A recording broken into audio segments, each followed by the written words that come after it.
Welcome back, boys and girls. So today we're going to move from addition to subtraction. And we're going to take some notes on subtraction with mental math, and then you will be able to practice that today. So we're going to turn to a new page in our math notebook. As you can see, I have a fresh page. And at the top, I'm going to write subtraction.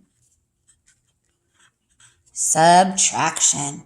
So first we need to take some just basic notes before we talk about mental math with subtraction. So the first thing I want you to write down is that subtraction is what we call an inverse operation to addition. Inverse operation to addition, which means that it's the opposite or the switch around of adding. So if I can add, I actually can subtract. And I know a lot of times that us as students, we get all messed up because we're like, we can't subtract. But guess what? If you can add, you can in fact subtract.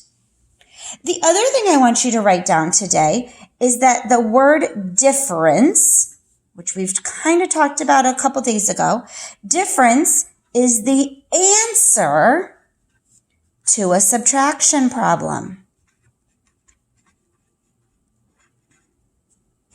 So when I get the answer to a problem that I'm subtracting, I'm going to say the difference. Now, we don't call it minuses. I have a lot of students who like to call it that. We say subtract when we're talking about this operation. And then when we're actually doing our problem, then you can say minus or take away. The other part that I want you to put down, and I want you to put 2 stars by this because this always gets us, is I want you to write down that the bigger number always goes first or on top. In order to subtract, I have to start with the largest number. I can't reach my hand into the cookie jar and take cookies out if there's no cookies in there. I have to start with a large amount.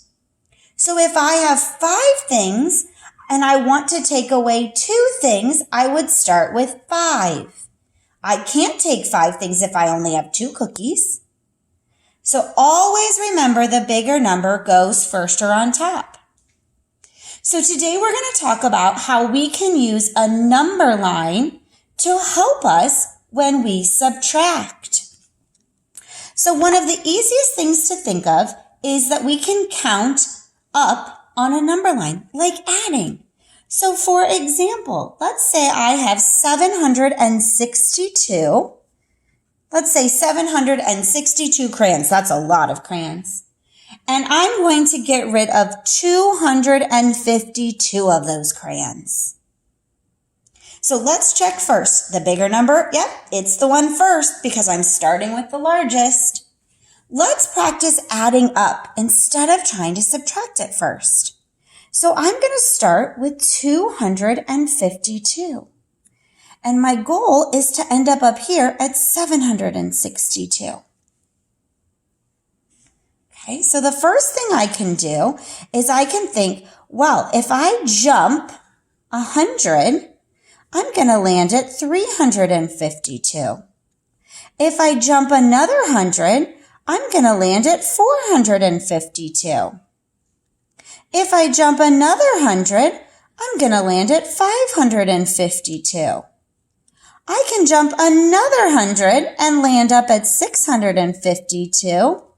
And you know what? Look, I'm almost there. I can jump another 100 and land at 752. Now I'm super close. If I look, I only need to now go up 10 more.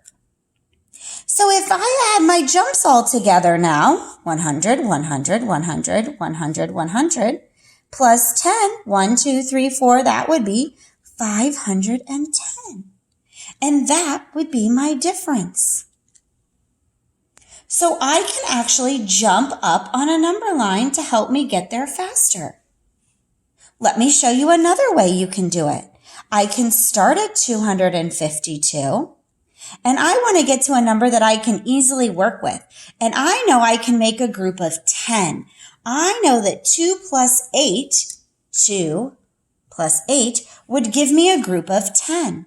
So if I go up just 8, that puts me at 260. And I like that number much better because there's no ones. Now I'm all the way down here at 762 that I'm trying to get to. So if I'm at 260 and I'm getting to here, I could even look at this and say 200, 300, 400, 500, 600, 700 would get me 5 jumps of 100 or 500. So I could do a big jump if I wanted to and say 500. And that would land me at 760. Now look how close I am. I'm at 760 and here's 762. Now I only have to go 2 more. So now I'm going to add 8 plus 2 and give me my 10 and add my 500 and I still got the same difference. So when I'm subtracting, I can actually add and work backwards. If I start at the smaller number, I can add up until I get to the bigger number. Now, of course, I can always go back and just line up my numbers, making sure that I'm putting the ones in the ones place, the tens in the tens place, and the hundreds in the hundreds place. You want to make sure they're nice and lined up. And then I would always start in the ones place. I'm going to even put an arrow to remind me I always start in the ones.